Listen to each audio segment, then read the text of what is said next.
So once again, this piece of crap camera here is continuing to not work. Alice keeps trying, but it's fine. Yeah, you're pretty anyway, Alice. Just put a picture of me up on one of them. Who cares? I don't I like would like you being to the see- only person on camera. I like having breaks. Okay, I know you do. Can't you just, you know what? Just fade to a still shot of something else, and then snort your coke or do whatever you do, and then put it back. I don't Can you do want that? to. No. Why? I used Just to do that. whatever. It's fine. It's It fine. doesn't seem like it's fine. First of all, you fired me like an a-hole. Fired me from going to the grocery store with you today, which we're supposed to do right after this. I find going to the grocery store with you to be a very stressful experience. I feel that is low blow because I love the grocery store. I know you love the grocery store, but I find being there with you stressful. Why? If I need to actually buy things. Well, for one thing, you take the cart a million miles away from me, and I can't find you. So I'm in an aisle, and I can only pick up as many things as I can carry, and then I have to wander through the store with my arms full, That sounds tough. My God. trying to find the cart, and then return back to the same aisle once I find you. I don't know how you handle it. That is tough. I literally hate going to the grocery store that with is you. tough. I can't do it. Oh, let me tell you what's tough too is so we're in South Carolina, Isle of Palms. A bunch of us have rented houses, and my uncles and aunts and a couple of cousins were in one of the or aunt, as Steve would say, were in the. Have you gotten to the aunt episode? Aunt or aunt episode yet? Aunt or aunt episode? Okay, it's coming. No. It's coming. So anyway, I got I was watching them prep food for tonight's dinner, and they're like, "Okay, we're gonna have mac and cheese here, and we're gonna have leftover spaghetti, and we're gonna have this, and here's some dip, and here's this and that." And I mean, I'm losing weight, and I wish people could see me in my shirt here. I actually just got you on. So. You did? Oh, there you go. Yeah. See? And that's great, and I like that part of it. Nobody has to move, because the problem is, I think the cord inside the camera is not, I think it's broken inside the cord. So if anything moves, it loses the connection.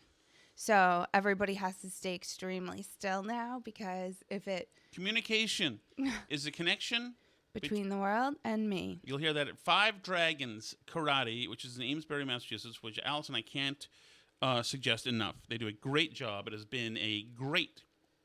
taken a great effect on both of our kids, especially one. So I'm going to tweet this out, this picture of me. So anyway, we're talking about all the food that they were bringing in, and I thought to myself, and then my aunt had some cheese that she brought out as well. And I just thought, like, if it were up to me,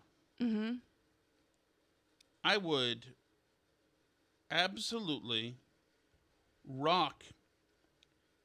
Hi, hold on. I'm just using social media. Okay.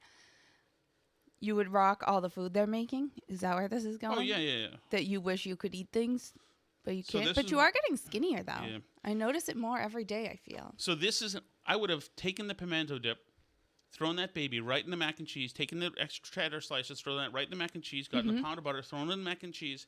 I would have gotten as many hot peppers, thrown those babies right in that, thrown in cream cheese, and rocked the Christ out of it, and knocked myself down, and been in sure bliss.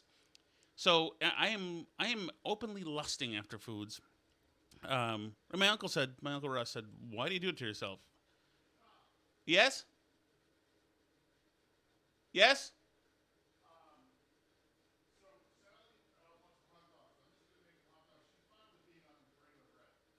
Oh, okay. Okay. Cool. Thanks. So, by the way, it was my brother just telling me that He's gonna make hot dogs. Okay. So my uncle said, "Why do you do it to yourself?" And I think, "You're right.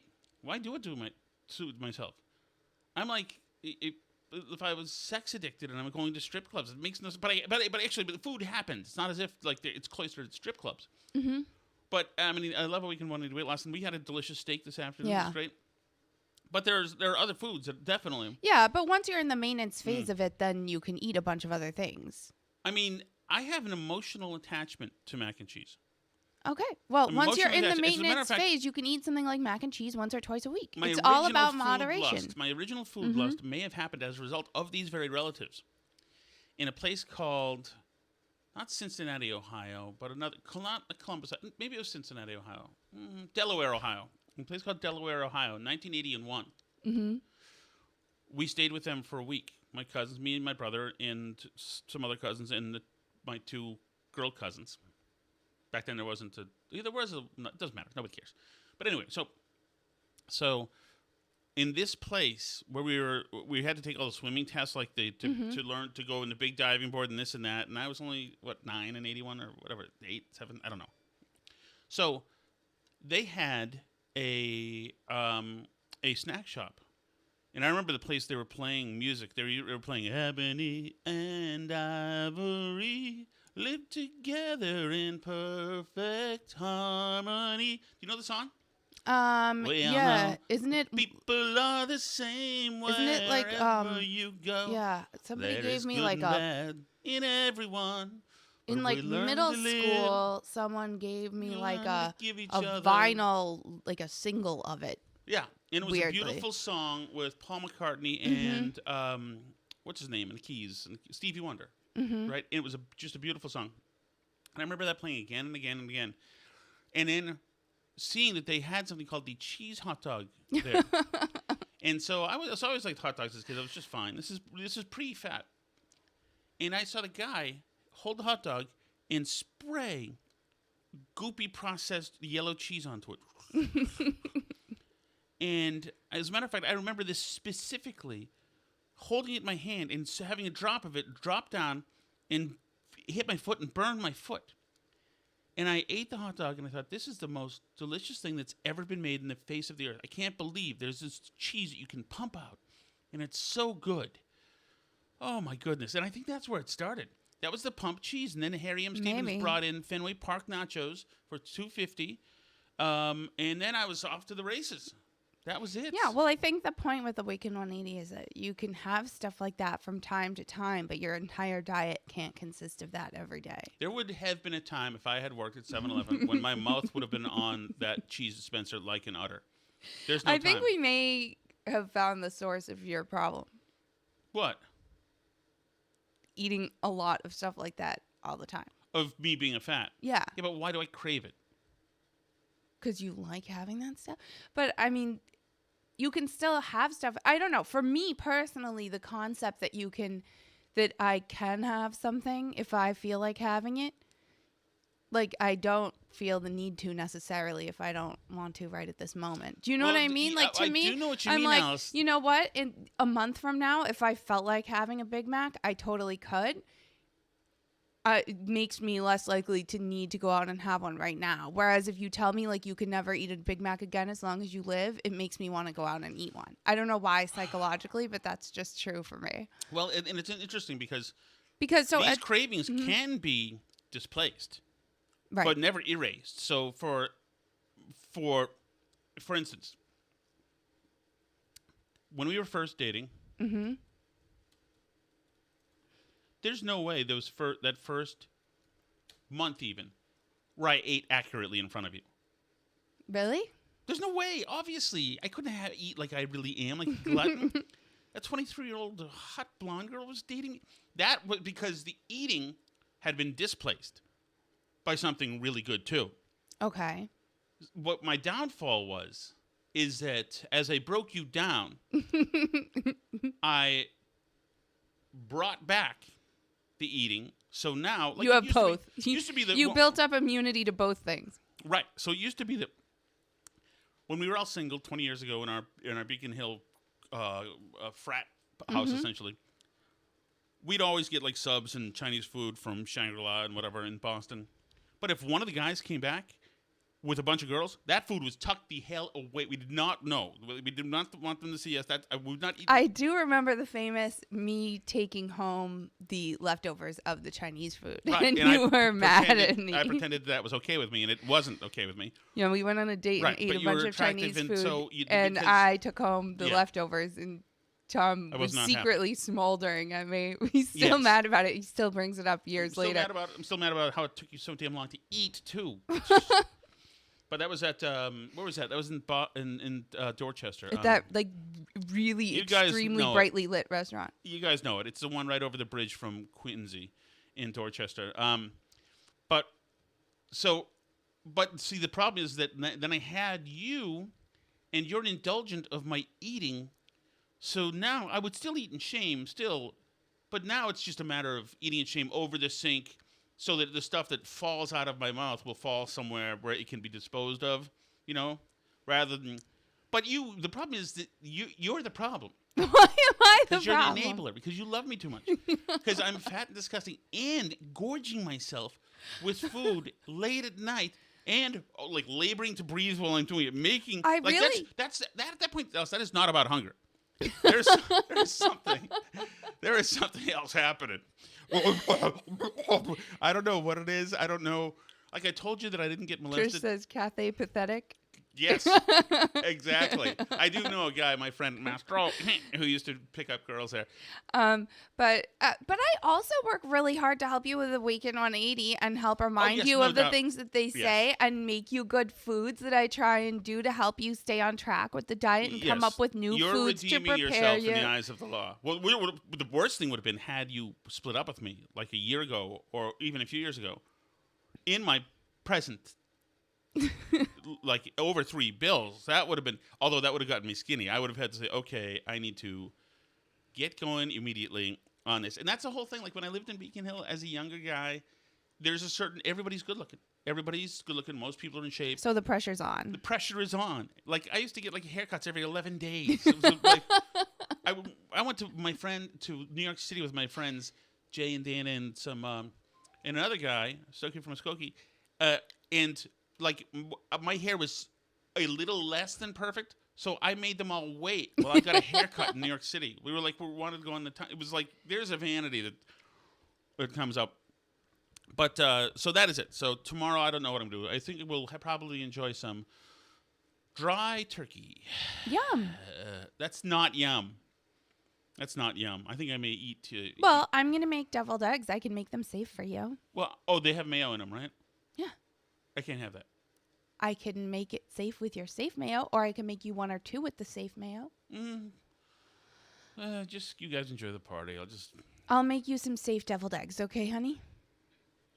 Yeah. And we got bacon that's safe for you. You can eat The bacon. bacon is delicious. Let me tell you one thing. The Awaken 180 has certainly enhanced my appreciation of good uncured bacon. It's delicious, wonderful. And today we had some eggs. Wonderful. We were doing a little bit of cheating today, possibly a little bit of cheating. How did you do cheating today? Because I had eggs. You're allowed for to eat breakfast, eggs. right? And I had ribeye for lunch. Oh, Dun, 2 dun. animal proteins. Yeah, 2 animal proteins. You know. I'm also not sure you did the right number of eggs. No, I did 6 eggs. I think that was 6. Oh, for the 2 of us? Yeah. I guess you're not It was too pretty- far off then, because I'm supposed to eat 2 and you're supposed to eat 3. It was a pretty modest bowl of eggs. I Yeah, just really it's needed a decent. carrier for the hot sauces, which is another thing, another passion of mine, the hot sauce. Yeah, so see, there's lots that you can eat on a. This isn't actually just an extended commercial for Awaken It's 180, they're though, not guys. paying us at all for this. But it's become such a thing in our life now. But no, I think you look great, and I think once you go into maintenance, you'll be happy because you can eat so many more things, and you'll feel good. And I mean, I would eat like this all the time. Some like this. The stuff that I never need to go back to, certainly. But, you know. But you can. But the point is, like, then you can have a bowl of pasta once a week, and it's not a big deal once you're in maintenance. Some nice sushi with wasabi would be nice. Yeah. So here's the thing. Yes. So tomorrow, by the way, I am set up. I have it set up to talk to a guy named Adam Bloom, who is a great guy who does stuff in Hollywood. He's been working hard to get into like the production and creation of film, whatever it takes to make it in Hollywood, for a long time now. And he's just got some great stories. And we're going to talk to him tomorrow. Hopefully he'll join us. I will have to tell him that there could be elements of people on social media who will, for no reason at all, be directing attacks in his way. Although it's funny because Kirk would love talking to this guy. Love. By the way, we got a nice shout out on the Minahan show. I didn't hear. What did he say about me at the end of yesterday's? I didn't hear it. You mean Mondays? Mondays, yeah. That you're gonna think it's all cool now because he talked about you. Was that it? There was nothing at the end? That's what I think I remember. Yeah. I mean.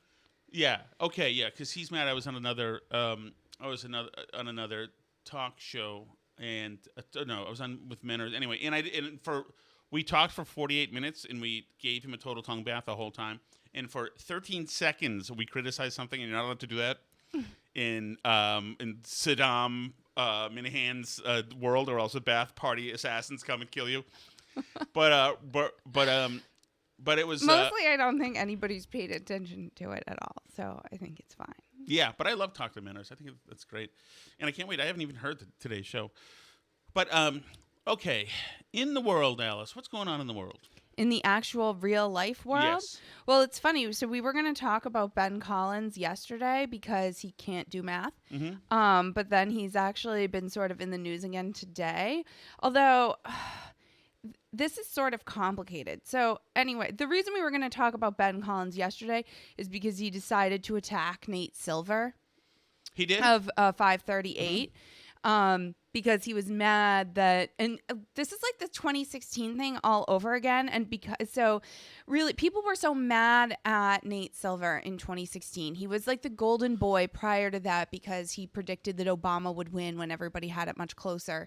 And so people thought that he was like this mega genius. And then he had the 2016 thing and he was showing Clinton with like I forget exactly what it was, 60-something% chance of winning, and Trump with a 30-something% chance of winning. And everybody else had it much, much higher towards Clinton, by the way. Some places had it at like 99%.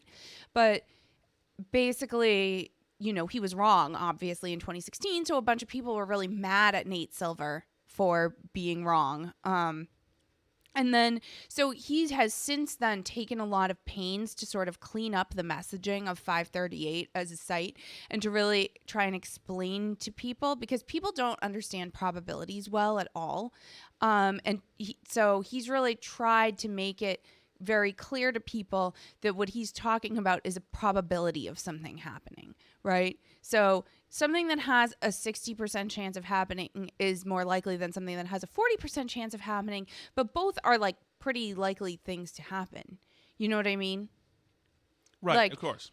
Like if obviously, if a baseball player bats like 300, that's pretty good, but that means they only have a 1 in 3 chance roughly of getting a hit every time they come up. So it's the less likely thing to happen, but you're not surprised when there's a hit and you're like, you predicted this all wrong. Like you said there was only a 1 in 3 chance of him getting a hit and there was a 2 in 3 chance of him not getting a hit. So you predicted him not getting a hit. You know what I'm saying? Mm-hmm. So that's kind of the metaphor there.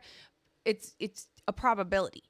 It's not a prediction. And but Ben Collins is now mad at Nate Silver for giving the Republicans a 60% chance of winning Congress, of winning the Senate, and the Senate and the Democrats only a 40% chance, because he's saying that's that like he predicted it wrong and we should all stop listening to Nate Silver and all this stuff. When I mean, in reality, once again, it's not a prediction, it's just a probability. And like what happened is really within the realm of things that he showed could happen. So he had a whole big thread about it. He's all mad at Nate Silver, like posting screenshots of 538, quote, getting it wrong, even though but he's dumb. He's a dumb person. Earlier this year, he was complaining that PredictIt was showing predictions that to him didn't make sense because they're stacked probabilities. Just out of the right? rapper, zillennial, who is clueless. He's just an insane person. He's just dumb. This is him from yesterday. I don't think we ever played this. This is him about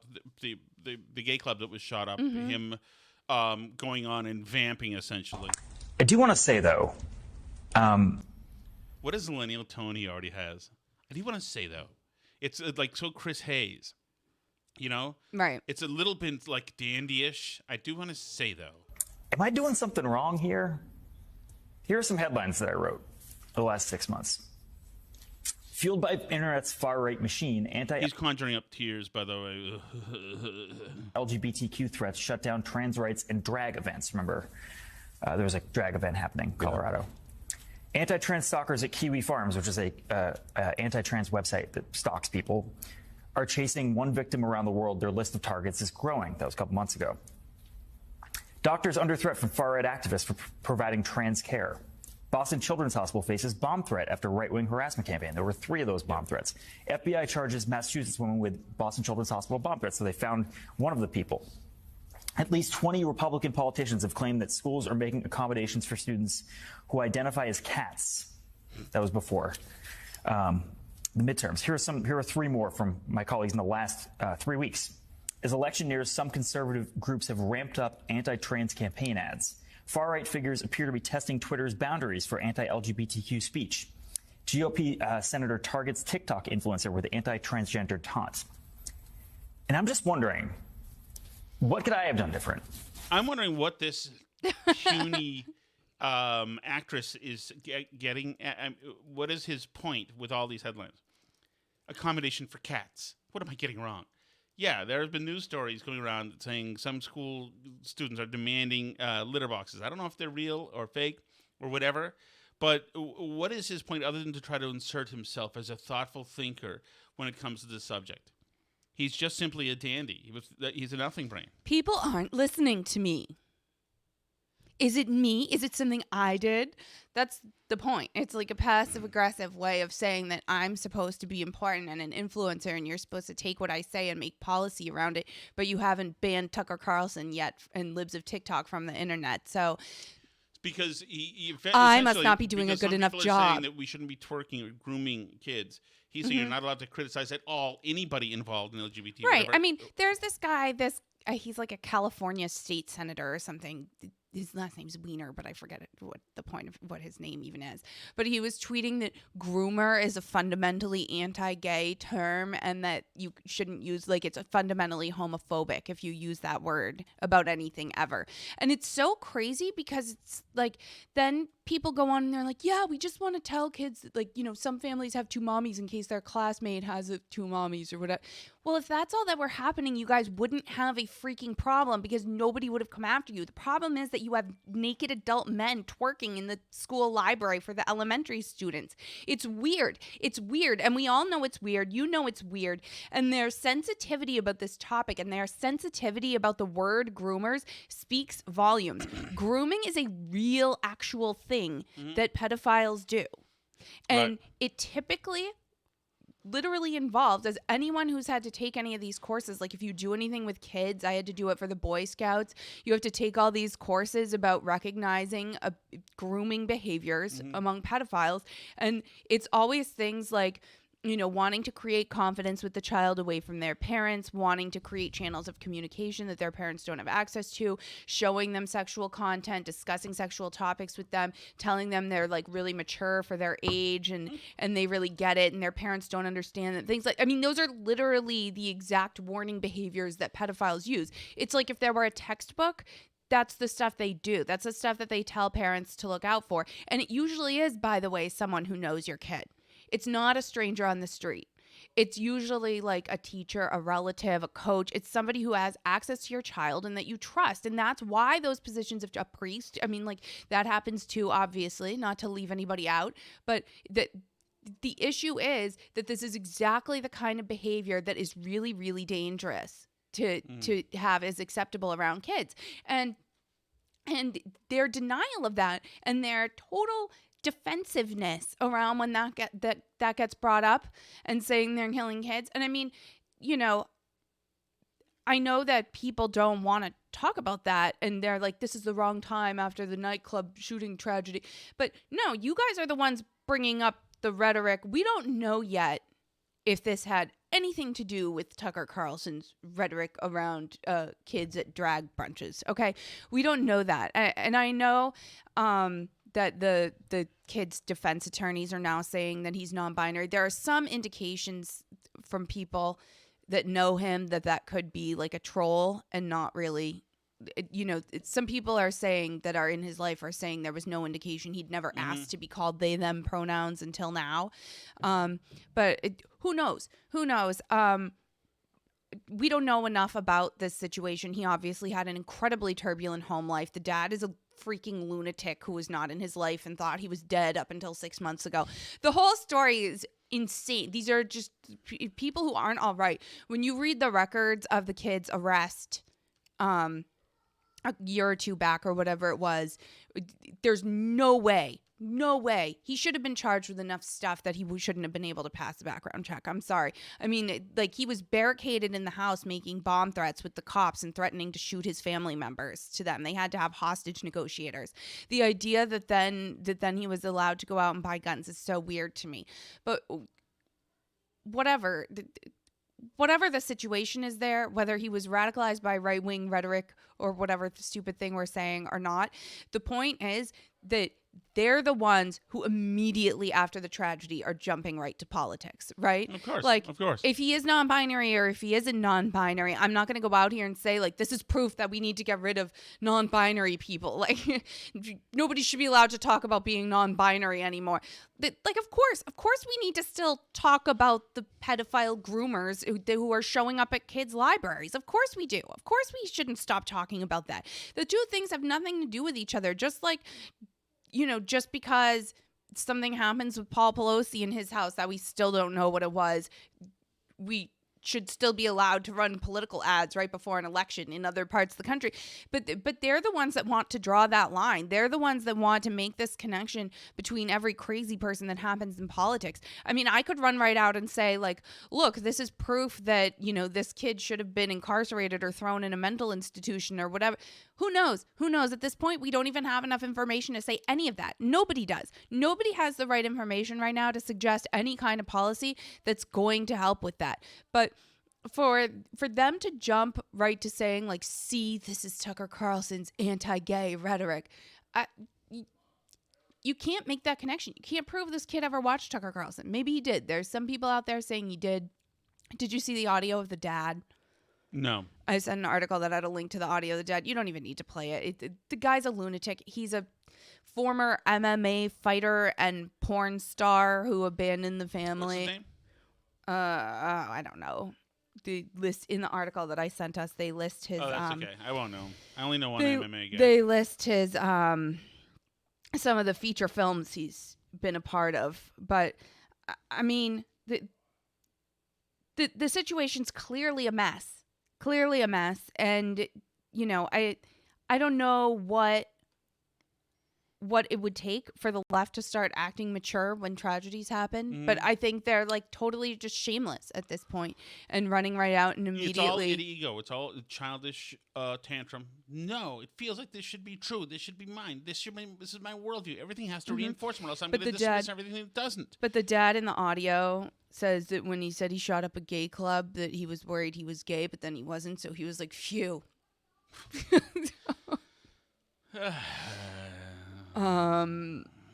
Yeah, they started telling me about the incident, a shooting involving multiple people. I go on to find out it's a gay bar. I said, God, is he gay? I got scared.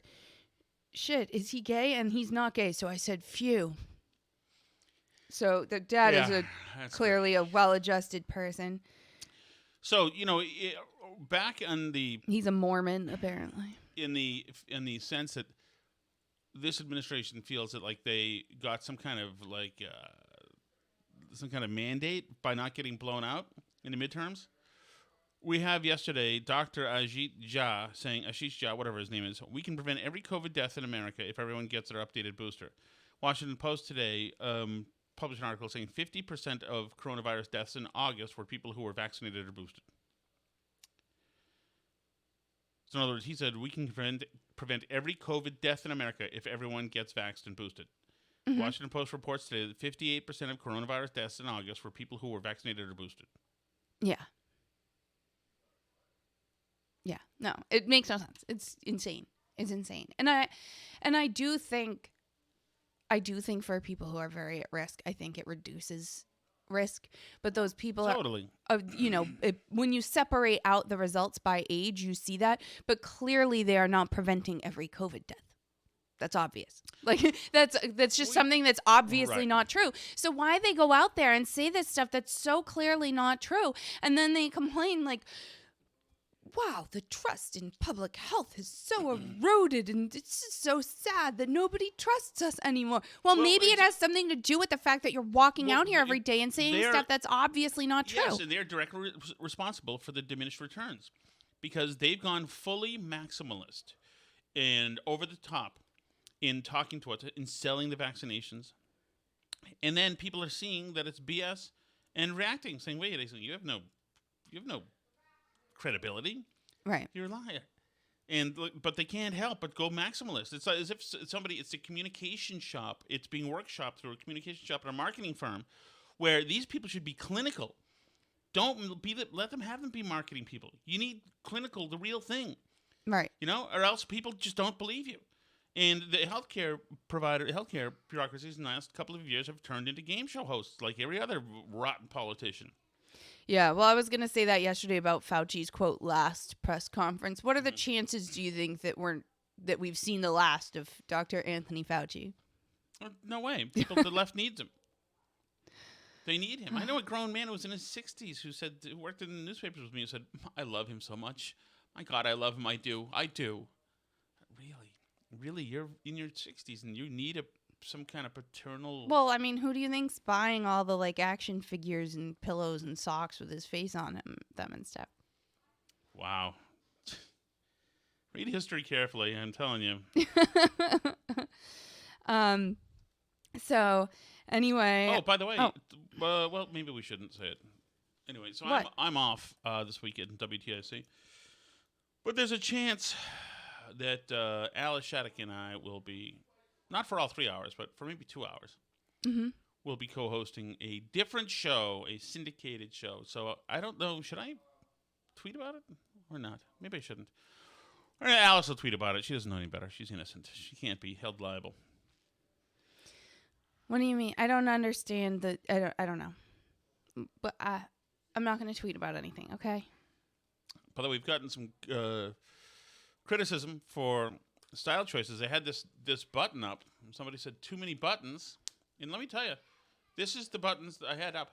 It's an odd feeling because this shirt usually probably isn't worn with a shirt under it, but it is today because it was 58 degrees to 61 degrees. It's right in the, tough. Yeah, tough. And then somebody accused Alice of wearing the same shirt she did yesterday, and she is. I'm not wearing the same shirt as yesterday at all. That one had a turtleneck, and this one does not have a turtleneck, but they are a similar color. The truth will set you free, Alice. It's not true. I'm posting screenshots. Did you find your... eyebrow pencil, yes. I threatened to not do the show if I couldn't find my eyebrow pencil, because nobody wants to see me without eyebrows. It's weird. Right. That's what most guys are thinking when they're looking at you, Alice. They're saying, you know what? Her eyebrow game is okay today. If it's not tomorrow, I'm not. But, I think that... what was my tip to you? I forgot. You can wear sunglasses. What's wrong with that? Sunglasses don't necessarily cover my eyebrows, though. Oh, I see. You could wear a bandana. All right. Anything else going on? Well, you didn't actually let me finish the Ben Collins thing, which was that today he was then tweeting about how this kid, now that it's come out that he's non-binary, although we're not 100% sure how recent that development is, but he has been tweeting about how he's been bullied online so much. So it's possible that very online right-wing people are still responsible, even if he is non-binary and totally a member of the LGBTQ, whatever it's called, community, and a liberal or something. It's still the right-wing's fault because they bullied him online, apparently. So I don't know. But yeah, I mean, the kid's a mess. He hung out in some bad places online. I don't know what's going to be the upshot of the whole thing, except the fact, I mean, he's probably talking to an FBI agent online. Who knows? I'm sure that's true. The Buffalo shooter was. And yeah, so that whole situation sucks and everybody's jerks about it. Stochastic terrorism, as they say. It's stochastic terrorism. I saw that. So what are you getting tonight at the grocery store, Alice? The Harris Teeter. I don't want to talk about the grocery store because it stresses me out. Why? I don't want to talk about the. Why are you difficult? I don't like because if I start saying what I'm going to get at the grocery store, you're going to yell at me Well, you're gonna about get it. You're gonna get a roasting pan, right? Yes, Not a real one. I know the disposable kind. big one A for big turkey. disposable roast. Yes, yes. And crayons if they have them. Crayons. Thank you. Want me to text you? Sure. Text me what you need, okay? But if I tell you what I'm going to get at the store, and this is part of the reason I don't like shopping at the grocery store with you, is that you yell at me about things that I buy. And that's why I don't like sending you to the store, because if I give you a list, you tell me my list is wrong or that you don't want to get some of the things because you don't like where they are in the store or something. You going to get my brother stuff for Waldorf salad? Yes. Yes. I'll get all the things, but I just need to do it on my own. Thank you. So anyway, I'm going to go to the store. We have 2 chat messages that we can hang play. on, but I'm... Okay, no, sorry. Go ahead, please. I yield the floor. Jesus.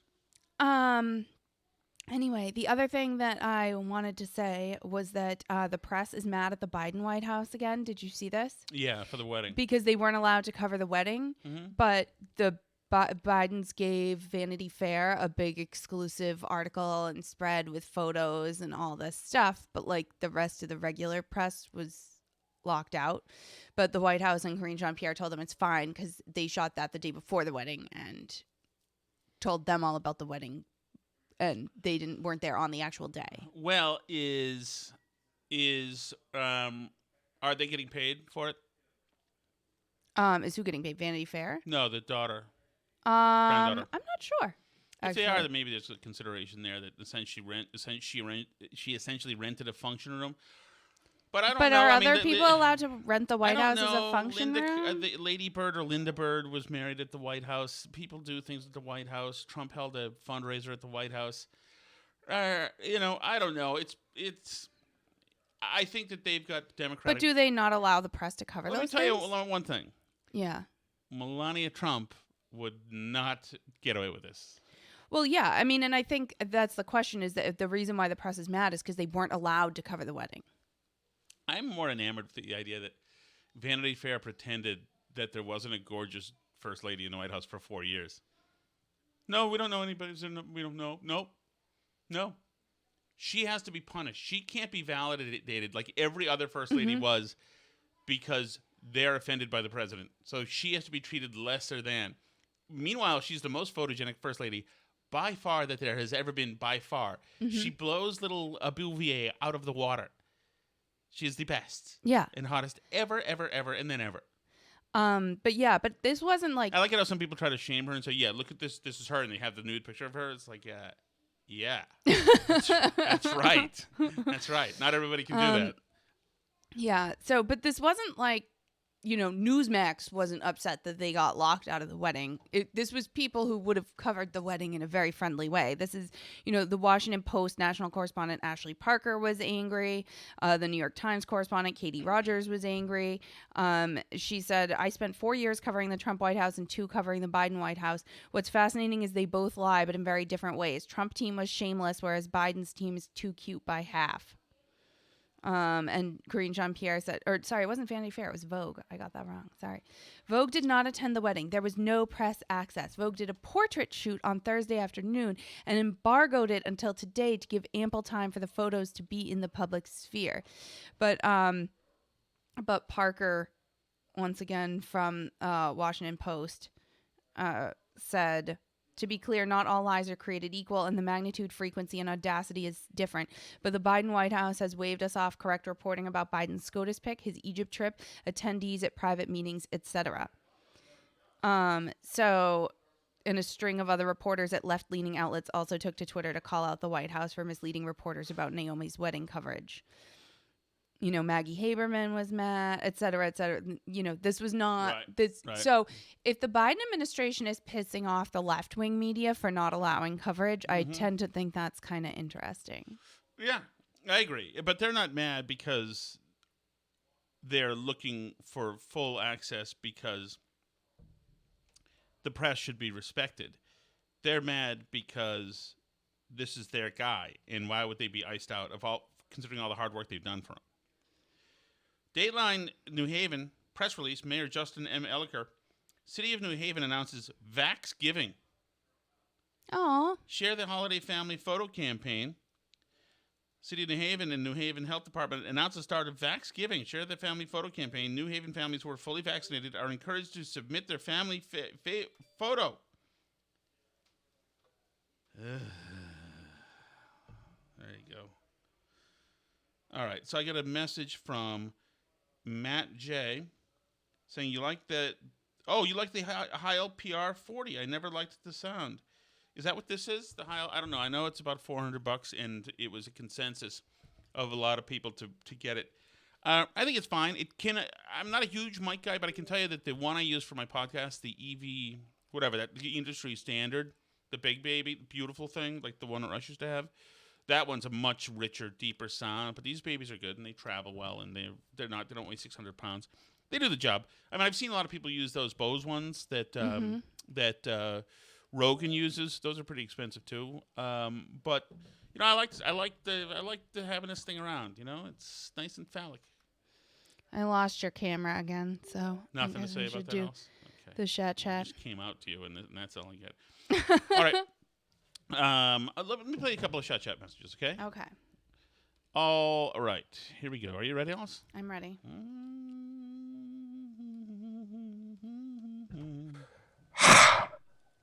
Happy Thanksgiving. Oh, thank you. You too. From mine to yours. Thank you. Everybody. Oh, by the way, do you guys fight over the turkey leg? Because do we? Tom hates turkey. Turkey blows, so I don't fight for any part of the turkey ever. I don't get it. I don't get pretending to like it. It's absolute in total rubbish. Hi, Habibis. It's Les. Hey. Hi, Leslie. This time of year, I love to recount my favorite Thanksgiving story about how Thanksgiving almost never happened because the Pilgrims were nearly wiped out due to starvation because they actually tried socialism at first. Governor William Bradford details this extensively in his diaries that he tried communal living and communal farming. It was an abject failure for the same reason that socialism has been an abject failure throughout human history. Of course, it wasn't called socialism at the time. They did turn that around, and thus private property became a very big deal in the New World, as it still is today. I know you all know the story, so if you want to share some more details about that, it would be to my delight. And I wish you and your family a happy, healthy, and blessed Thanksgiving, and happy and blessed Thanksgiving to all of the Burn Bros and the Burn Babes and all of the listeners. Love you. Bye-bye. Thank you, Leslie. I appreciate Leslie. that. Yeah, I mostly focus on the indigenous peoples on tomorrow, and it's a day of Yes, mourning we're for gonna me. be. Yes, it's called the National Day of Mourning. That's Correct. how Indigenous people celebrate Thanksgiving. Correct, actually. They were absolute pure people who, as we heard yesterday, made Thanksgiving because they accommodated the Pilgrims completely, and they were a pure, wonderful, accommodating people. Although we don't celebrate Thanksgiving for the survivors of Jamestown for some reason. I don't know why that is exactly, because were they not accommodated by the locals when they got there? I wonder. It's not the story that we're told often, the true story of Thanksgiving, but it's complicated, and there aren't a lot of good guys in it. But happy Thanksgiving, everybody. We're doing a show tomorrow, so we're going to have fun. We'll be here. We'll be here, absolutely, Alice. We'll be bleep-faced, Alice. I'm going to ply you with drinks tomorrow for the show. People I don't want think it. so. People I don't think want you it. even have any drinks that I can drink here. Yeah, I do. We have some of your seltzer still. Not that many. Thanks so much, everybody. We will see you tomorrow for Thanksgiving. Happy Thanksgiving to you, or National Day of Mourning for those who celebrate. If you want to join us on the live stream tomorrow, you can do that at patreon.com/burnbarrel. You can also always find the show for free at burnbarrelpodcast.com. There's places to listen. There's the red button to leave chat messages. There's links to YouTube, Rumble, etc. Talk to you tomorrow. C'est la vie.